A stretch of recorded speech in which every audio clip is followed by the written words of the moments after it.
चलिए, नमस्कार, जय हिंद साथियों। एक बार फिर से आपका स्वागत है यूट्यूब चैनल एजुकेशन में। दोस्तों, आज की इस वीडियो में हम हिंदी के कुछ महत्वपूर्ण वैकल्पिक प्रश्नों को सॉल्व करेंगे। दोस्तों, यदि आप CTET exam, KVS, REET, Haryana TET, UP TET या फिर किसी भी राज्य से संबंधित टीईटी एग्जाम में हिस्सा ले रहे हैं तो दोस्तों वीडियो को ध्यान से जरूर देखिएगा, क्योंकि आज का एक प्रैक्टिस सेट आपके एग्जाम के लिए बहुत ही इंपॉर्टेंट होने वाला है। दोस्तों, साथ में आपको कमेंट जरूर करते चल रहा है। बिल्कुल प्रत्येक प्रश्न का आप कमेंट बॉक्स में आंसर डालते चलिएगा, क्योंकि कमेंट करेंगे तो आप बहुत अच्छे तरीके से सभी चीज़ों को सीख सकेंगे। तो चलिए फिर, और यहाँ पर आपको एक चीज़ यहाँ पर मैं बता देता हूँ। यदि आप इस वीडियो से संबंधित यदि आप पीडीएफ पाना चाहते हैं तो आप हमारे टेलीग्राम चैनल को ज्वाइन जरूर कर लीजिएगा। लिंक आपको डिस्क्रिप्शन बॉक्स में मिल जाएगी। तो चलिए फिर, बिना देरी करते हुए हम सबसे पहला प्रश्न देखते हैं। कह रहा है कि पढ़ना सीखने की प्रक्रिया में किसकी भूमिका सर्वाधिक महत्वपूर्ण है। बहुत इंपॉर्टेंट प्रश्न है। और पहला ही प्रश्न देखिए, मैंने पेडागोजी से संबंधित यहाँ पर प्रश्न रखा हुआ है। कह रहा है, देखिए पहला ऑप्शन कह रहा है कि भाषा प्रयोगशाला की होती है। ऑप्शन दूसरा कह रहा है कि बाल साहित्य के सार्थक प्रयोग की होती है। ऑप्शन तीसरा कह रहा है कि पाठ्य पुस्तक की, या फिर भाषा परीक्षाओं की। तो ऑप्शन दूसरा यहाँ पर बिल्कुल राइट आंसर हो जाएगा कि पढ़ना सीखने के लिए सबसे ज्यादा जो भूमिका निभाता है वो बाल साहित्य होता है। देखिए, जो प्राथमिक स्तर के बच्चे होते हैं उनको क्या है, बाल साहित्य के, उनके लिए बाल साहित्य का निर्माण किया जाता है। अब देखिए, यहां पर आपको समझना है कि बाल साहित्य होता क्या है। तो देखिए, एक प्रकार की शिक्षण सहायक सामग्री होती है जिसका क्या है, बच्चे के मानसिक स्तर को ध्यान में रखकर इस शिक्षण सामग्री का निर्माण किया जाता है। बाल साहित्य में आपको देखिए, जैसे कहानी हो गई, ठीक है, कहानी हो गई, कविताएं हो गई, चुटकुले हो गए, पहेलियां हो गई, तो ये सभी चीजें आपको बाल साहित्य में देखने को मिलेंगी। जो बच्चे का मानसिक स्तर होता है उसको ध्यान में रखकर इन सभी चीजों का निर्माण किया जाता है। तो बहुत ही इंपॉर्टेंट प्रश्न है, बिल्कुल आप इसको याद रखिएगा। चलिए, इसी क्रम में हम दूसरे प्रश्न की ओर बढ़ते हैं। कह रहा है कि किस कवि को कवियों का कवि कहा जाता है। पहला ऑप्शन कह रहा है कि धर्मवीर भारती को कहा जाता है, शमशेर बहादुर सिंह को कहा जाता है, सर्वेश्वर दयाल सक्सेना, या फिर रघुवीर सहाय को। तो ऑप्शन दूसरा यहां पर बिल्कुल सही आंसर हो जाएगा। शमशेर बहादुर सिंह को कवियों का कवि कहा जाता है। इसके अलावा आपको जो याद रखना है, धर्मवीर भारती को बहुत इंपॉर्टेंट रचना है, और देखिए बिल्कुल एग्जाम में पूछे जाने के इसके चांस बनेंगे। ठीक है, तो देखिए जो धर्मवीर भारती है उनकी जो रचना याद रखना है, देखिए बहुत इंपॉर्टेंट रचना है इनकी, ठंडा लोहा। ठीक है, ठंडा लोहा। इसके अलावा कनुप्रिया, कनुप्रिया, गुनाहों के देवता, ठीक है, अंधा योग, ये सभी महत्वपूर्ण रचनाएं किसकी हैं, धर्मवीर भारती को। इन सभी को याद रखिएगा, हो सके तो अपनी कॉपी में इन सभी चीजों को नोट करते चलिएगा। चलिए, सर्वेश्वर दयाल सक्सेना की बात करते हैं। तो देखिए, इनकी एक बहुत इंपॉर्टेंट रचना है कि खूंटियों पर टंगे लोग। क्या है, खूंटियों पर टंगे लोग। ठीक है, रघुवीर सहाय, तो रघुवीर सहाय की देखिए लोग भूल गए हैं। इसके अलावा जो दूसरी रचना है जो इंपॉर्टेंट है बहुत ही ज्यादा, सीढ़ियों पर धूप। इसके अलावा आत्महत्या के विरुद्ध। ये तीनों रचनाएं आप रघुवीर सहाय से याद रखिएगा। चलिए, इसके अलावा अगला प्रश्न कह रहा है कि भाषा अर्जित करने की प्रक्रिया में किसका महत्व सर्वाधिक है। ऑप्शन पहला कह रहा है कि भाषा के कक्षा कक्ष की।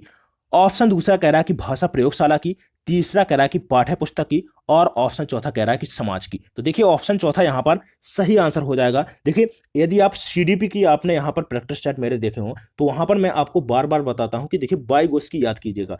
बाइगोस्की के द्वारा कहा गया है कि जो बच्चे भाषा का अर्जन करते हैं वो समाज के द्वारा भाषा को सीखते हैं।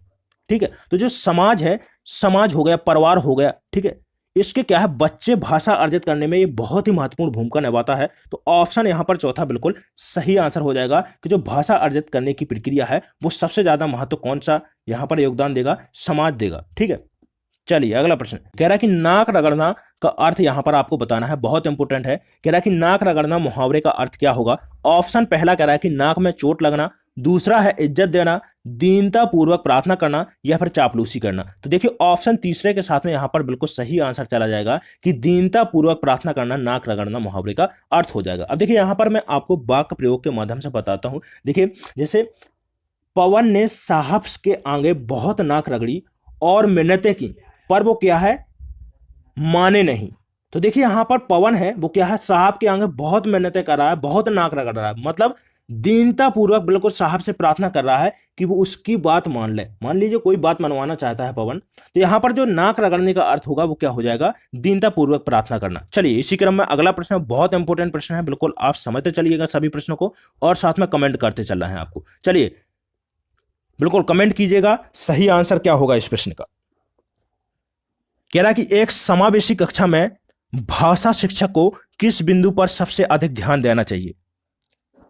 पहला ऑप्शन कह रहा है कि सभी बच्चों को समान रूप से गृहकार्य देना चाहिए, सभी बच्चों को समान गतिविधि में शामिल होने के लिए प्रोत्साहित करना, या फिर सभी बच्चों को समान अपेक्षाएं रखना सभी बच्चों से, या फिर विभिन्न प्रकार की दृश्य श्रव्य सामग्री का उपयोग करना। तो ऑप्शन चौथा यहां पर सही आंसर हो जाएगा। विभिन्न प्रकार की दृश्य श्रव्य सामग्री का उपयोग करने से क्या है, समावेशी कक्षा में जोर दिया जाना चाहिए एक शिक्षक के द्वारा।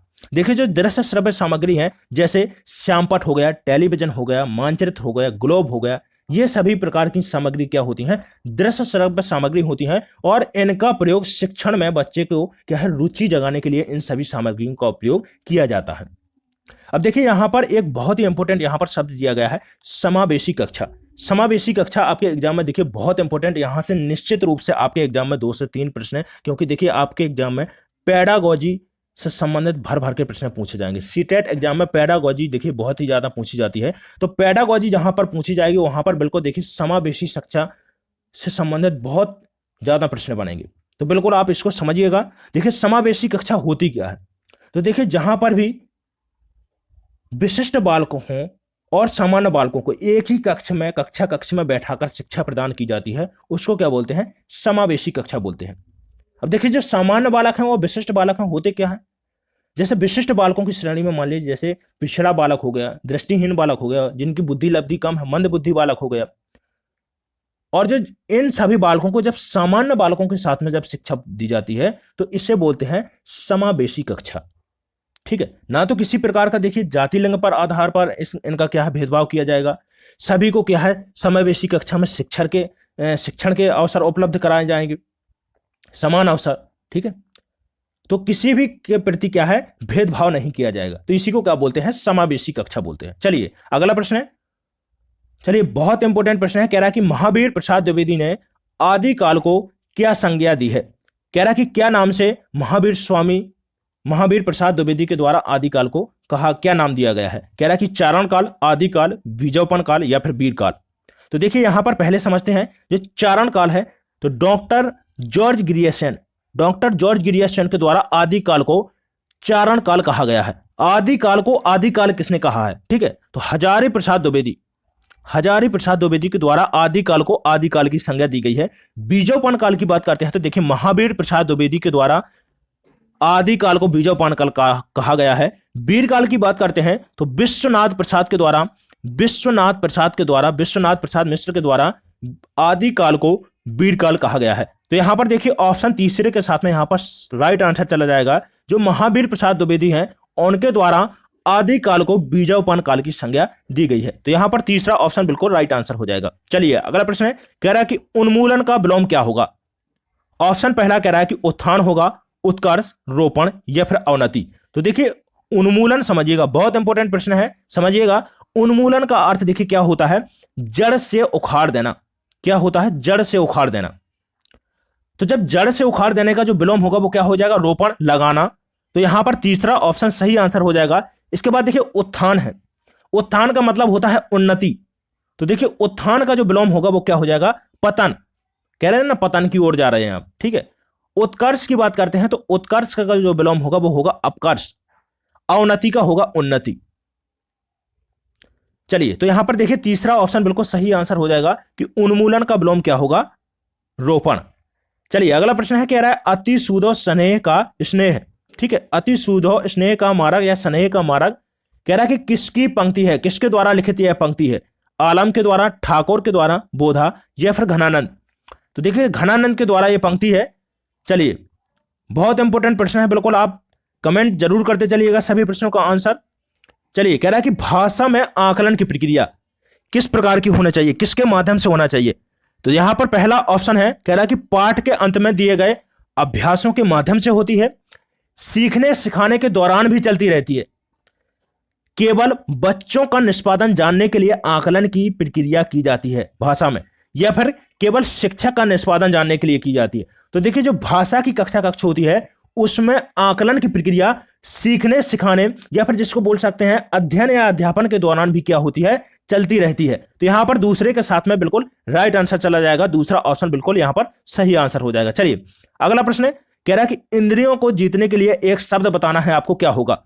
बिल्कुल कमेंट जरूर कीजिएगा, सही आंसर बताइएगा इसका। कह रहा है कि दूरदर्शी होगा, कुशाग्र बुद्धि, दत्त चित्त या फिर जितेंद्रिय। तो देखिए इंद्रियों के जीतने वाले के लिए एक शब्द क्या होगा? जितेंद्रिय, बिल्कुल सही आंसर हो जाएगा।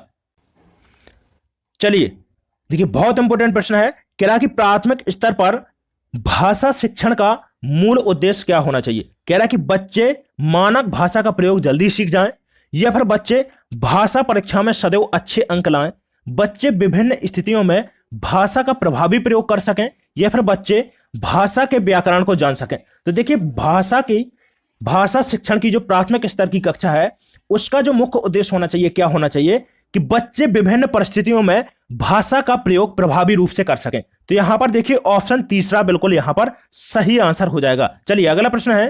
कह रहा है कि पवन का संधि विच्छेद है प धन अवन, प धन वन, पौ धन अन या फिर पौ धन अन। तो यहां पर देखिए पहले हम आंसर जानेंगे, सही आंसर क्या होगा? पौ धन अन। यदि देखिए आपसे पूछता है कि पवन में कौन सी संधि है, तो याद रखिएगा अयादि संधि। देखिए अयादि संधि एक प्रकार की क्या है? स्वर संधि का भेद है। लेकिन देखिए यहां पर हम अयादि संधि समझते हैं कि देखिए इस प्रकार यहां पर पौ अन में, पवन में अयादि संधि क्यों है? तो देखिए जब कभी भी आपको ए, ऐ, ओ और औ के बाद में यदि आपको कोई भी स्वर मिलता है, ठीक है, यदि ए, ऐ, ओ, औ के बाद में आपको कोई भी स्वर मिलता है तो वहां पर देखिए अयादि संधि हो जाएगी। अब देखिए जो पौ है, देखिए यहां पर क्या होता है? जो ए होता है उसका आय में हो जाता है, जो आय है वो आय में बदल जाता है, ओ होता है आओ में बदल जाता है, और जो आओ है वो आओ में बदल जाता है। तो देखिए जैसे पवन है तो वो एक बार उच्चारण करके देखिएगा आप इस शब्द को, पवन। तो यहां पर क्या आ रहा है? आओ। तो जो आओ बताया है मैंने वो किस में बदल जाएगा? ओ में। तो देखिए पो हो जाएगा, उसका क्या हो जाएगा? पो हो जाएगा। और देखिए इसके बाद में क्या आ रहा है? स्वर आ रहा है। तो जब ओ के बाद में स्वर आए तो वहां पर अयादि संधि हो जाएगी। तो यहां पर फोर्थ ऑप्शन बिल्कुल सही आंसर हो जाएगा। चलिए अगला प्रश्न है, बहुत इंपॉर्टेंट प्रश्न है, बिल्कुल एक एक आपके एग्जाम की दृष्टि से बनाया गया, बिल्कुल आपके देखिए सिलेबस पर आधारित सभी प्रश्न हैं। तो बिल्कुल देखिए कोई भी भाई बहन हो यहां पर जो इस वीडियो को पहली बार देख रहा हो तो बिल्कुल चैनल को सब्सक्राइब जरूर कर लें। और देखिए कोई भी सीटेट एग्जाम की यदि तैयारी कर रहा है, यूपी टेट की कर रहा है, रीट एग्जाम की कर रहा है, तो बिल्कुल चैनल को जरूर सब्सक्राइब कर ले और वीडियो को अपने दोस्तों में शेयर कर दें। तो चलिए कह रहा है कि भाषा अर्जित करने में वाइगोस्की ने किस पर सबसे अधिक बल दिया है? भाषा की पाठ्य पुस्तक पर, समाज में होने वाले भाषा प्रयोगों पर, परिवार में बोली जानी भाषा पर, या फिर कक्षा में बोली जाने वाली भाषा पर। ऑप्शन दूसरे के साथ सही आंसर चला जाएगा। देखिए वाइगोस्की मैंने पहला भी आपको जो पहला यहां पर क्वेश्चन रखा था उसमें बताया है कि देखिए जो वाइगोस्की हैं उनके द्वारा कहा गया है कि बच्चे देखिए किसके द्वारा? तो समाज के साथ में अंतःक्रिया के माध्यम से सीखते हैं। तो देखिए समाज में होने वाले भाषा प्रयोगों पर, ठीक है, किस पर बल दिया है? समाज में होने वाले भाषा प्रयोगों पर। तो देखिए जहां पर भी आपको समाज देखने को मिले वहां बिल्कुल राइट आंसर चला जाएगा। चलिए अगला प्रश्न है। कह रहा है कि कालिंदी का पर्यायवाची क्या है? ऑप्शन पहला कह रहा है कि सरस्वती, गंगा, लक्ष्मी या फिर यमुना। तो देखिए ऑप्शन चौथा यहां पर सही आंसर हो जाएगा। जो कालिंदी है वो यमुना के पर्यायवाची है। इसके अलावा देखिए यमुना के और भी यहां पर पर्यायवाची समझ लीजिएगा। देखिए रवि तनया, सूर्य सुता, कालिंदी हो गया, ठीक है। इसके अलावा भानुजा, कृष्णा, ये सभी किसके? यमुना नदी के पर्यायवाची है। तो यहां पर ऑप्शन चौथा सही आंसर हो जाएगा। चलिए अगला प्रश्न है। कह रहा है कि बच्चों की भाषा का आकलन करने के लिए सबसे उचित तरीका क्या है? कि बच्चों की लिखित परीक्षा लेना, भाषा प्रयोग का अवलोकन करना, बच्चे से किताब पढ़वाना या बच्चों से परियोजना कार्य करवाना। ऑप्शन दूसरा सही आंसर हो जाएगा कि बच्चे के भाषा प्रयोग का अवलोकन करना बच्चों की आकलन का सबसे अच्छा तरीका है, भाषा की आकलन का। तो दूसरा ऑप्शन यहां पर सही आंसर हो जाएगा। चलिए अगला प्रश्न है। कह रहा है कि आधुनिक हिंदी साहित्य की पहली आत्मकथा के लेखक कौन माने जाते हैं?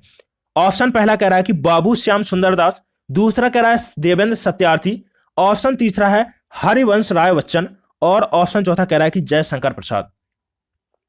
तो देखिए जो आधुनिक हिंदी साहित्य की पहली आत्मकथा के लेखक कौन माने जाते हैं? तो बाबू श्याम सुंदर दास माने जाते हैं। अब देखिए जो आत्मकथा है वो कौन सी है, तो जो पहली आत्मकथा है बाबू श्याम सुंदर दास की वो है मेरी आत्मकहानी। मेरी आत्मकहानी पहली आत्मकथा है आधुनिक हिंदी साहित्य की। ठीक है, देवेंद्र सत्यार्थी की देखिए कुछ महत्वपूर्ण रचना है, बिल्कुल याद रखिएगा, बहुत इंपॉर्टेंट है। कठपुतली, कठपुतली, इसके बाद चट्टान से पूछ लो। ठीक है, ये दोनों रचनाएं याद रखिएगा देवेंद्र सत्यार्थी की। इसके अलावा देखिए हरिवंश राय बच्चन की बात करते हैं तो देखिए मधुशाला हो गया, मधुबाला, दो चट्टान, नीर का निर्माण फिर, ये सभी रचनाएं किसकी हैं, नीर का निर्माण फिर, बहुत इंपॉर्टेंट है, हरिवंश राय बच्चन की रचना है। जयशंकर प्रसाद की बात करते हैं तो देखिए पुरस्कार, कामायनी, ठीक है, कामायनी हो गया, कंकाल हो गया, तितली। ठीक है, ये सभी रचनाएं किसकी हैं, जयशंकर प्रसाद की।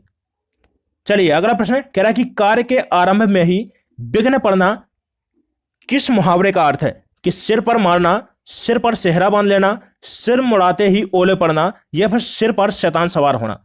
ऑप्शन तीसरा यहां पर सही आंसर हो जाएगा। देखिए कार्य के आरंभ में ही विघ्न पड़ना मुहावरे का अर्थ क्या होगा, सिर पर ओले पड़ना। तो यहां पर ऑप्शन तीसरे के साथ में सही आंसर चला जाएगा। चलिए एक और मुहावरे से संबंधित प्रश्न है, कह रहा है कि कपटी मित्र के लिए सही मुहावरा बताइए, कि दांत काटी रोटी, अक्ल की दुम, आस्तीन का सांप, या फिर आबनूस का कुंदा। तो यहां पर देखिए तीसरा ऑप्शन सही आंसर हो जाएगा कि आस्तीन के सांप कपटी मित्र के लिए क्या अर्थ होगा, आस्तीन का सांप। चलिए नेक्स्ट प्रश्न है, कह रहा है कि कक्षा 1 और 2 के बच्चों के लिए आप किस तरह की कहानी का चयन करेंगे, जो बहुत छोटी हो, या फिर जिसमें बहुत सारे पात्र रखे गए हों, जिसमें केवल 2 ही पात्र हों, या फिर जिसमें शब्दों और वाक्यों घटनाओं के वर्णन की शैली किस प्रकार की हो, चित्रात्मक हो। तो यहां पर देखिए ऑप्शन चौथा सही आंसर हो जाएगा कि जो प्राथमिक स्तर के जो बच्चे होते हैं उनके लिए किस प्रकार की कहानी का चयन करेंगे, जिसमें क्या है शब्दों, वाक्यों और घटनाओं का क्या है शैली चित्रात्मक हो। उसमें क्या देखिए जो बच्चे होते हैं प्राथमिक स्तर के वो सबसे ज्यादा देखिए खेल के माध्यम से सीखते हैं और चित्र देखकर सीखते हैं। तो देखिए चित्र देखने में बहुत ज्यादा बच्चे रुचि लेते हैं, इसलिए क्या है शब्दों, वाक्यों और घटनाओं की क्या है शैली चित्रात्मक होनी चाहिए। तो यहां पर देखिए ऑप्शन चौथा सही आंसर हो जाएगा। चलिए अगला प्रश्न है, कह रहा है कि प्राथमिक स्तर पर हिंदी भाषा शिक्षण के लिए सबसे अधिक महत्वपूर्ण क्या है, भाषा प्रयोग के अवसर उपलब्ध कराना, या फिर पाठ्य पुस्तक का प्रयोग करना, उच्च स्तरीय तकनीकी यंत्र का प्रयोग करना, व्याकरण नियमों का स्मरण करवाना। तो ऑप्शन पहला देखिए यहां पर सही आंसर हो जाएगा कि जो प्राथमिक स्तर पर है उसमें हिंदी की भाषा शिक्षण के लिए सबसे महत्वपूर्ण क्या होगा, भाषा प्रयोग के ज्यादा से ज्यादा अवसर उपलब्ध कराए जाएं। तो यहां पर पहला ऑप्शन सही आंसर हो जाएगा। चलिए नेक्स्ट प्रश्न, बिल्कुल कमेंट कीजिएगा, सही आंसर बताइएगा क्या हो जाएगा। कह रहा है कि प्राथमिक स्तर पर भाषा सिखाने से क्या तात्पर्य है, कह रहा है कि भाषा का वैज्ञानिक तथ्य स्पष्ट करना, या फिर भाषा का व्याकरण सिखाना, उच्च स्तरीय साहित्य सिखाना, या फिर भाषा का प्रयोग सिखाना। तो देखिए ऑप्शन यहां पर चौथा सही आंसर हो जाएगा। देखिए प्रश्न यहां पर देखिए जो आंसर है वो क्या है, एक ही प्रकार के आपको देखने को मिलेंगे। तो देखिए जो सीटेट है बहुत घुमा फिराकर प्रश्न पूछता है, तो यहां पर सभी प्रश्न इस प्रकार से लिए गए हैं ताकि आप वहां पर एग्जाम सेंटर पर आप भ्रमित ना हो और आप सही प्रश्न का बिल्कुल सही आंसर का चयन कर सकें। चलिए कह रहा है कि पढ़ने का प्रारंभ वर्णमाला से होना चाहिए, कहानियों के माध्यम से होना चाहिए, या फिर कविताओं से होना चाहिए, अर्थपूर्ण सामग्री से होना चाहिए। तो यहां पर देखिए ऑप्शन चौथा सही आंसर हो जाएगा। बिल्कुल देखिए सभी प्रश्न बहुत महत्वपूर्ण प्रश्न थे, आपके सीटेट एग्जाम दे रहे हो या फिर किसी भी टीईटी एग्जाम में हिस्सा ले रहे हो, बहुत इंपॉर्टेंट प्रश्न है। और कुछ साथ में हमने देखिए प्रीवियस ईयर के भी यहां पर महत्वपूर्ण प्रश्न लिए थे। तो बिल्कुल यदि आप देखिए वीडियो अच्छा लगा हो तो एक लाइक जरूर करिएगा, और यदि आप चैनल पर नए हो तो चैनल को सब्सक्राइब कर लीजिएगा। तो चलिए फिर मिलते हैं इसके बाद अगले वीडियो में, तब तक के लिए धन्यवाद।